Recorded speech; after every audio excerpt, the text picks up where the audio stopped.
আসসালামু আলাইকুম রহমতুল্লাহ।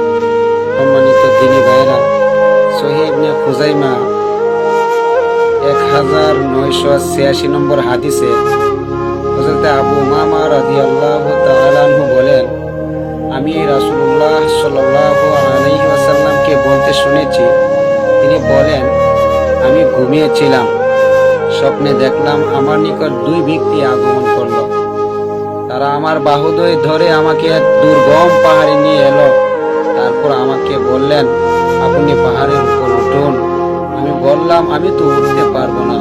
তারা বললেন, আমরা আপনাকে সহজ করে দিব। আমি উপরে উঠলাম।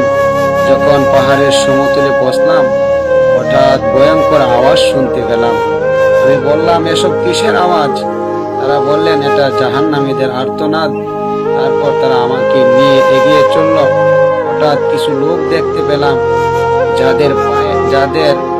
যাদেরকে তাদের পায়ের মাংসপেশি দ্বারা ঝুলিয়ে রাখা হয়েছে এবং তাদের মুখে দুই প্রান্ত ছিঁড়ে ফেলা হয়েছে এবং তা থেকে রক্ত ঝরঝর করে পড়তে রয়েছে। আমি বললাম, এরা কারা?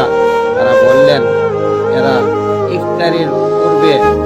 ইফতারির সময় হওয়ার আগে রোজা ভেঙে ফেলে, অর্থাৎ তারা রোজা রাখে না।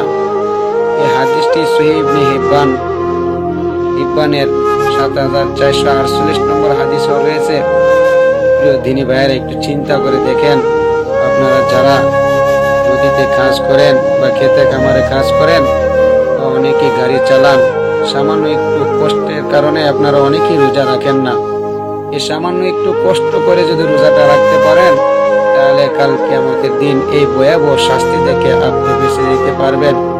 আল্লাহ পাক রব্বুল আলামিন আপনাকে আমাকে সবাইকে দুনিয়ার এই সামান্য কষ্ট স্বীকার করে পরকালের এই চিরস্থায়ী শাস্তি থেকে, কষ্ট থেকে মুক্তি পাওয়ার তৌফিক দান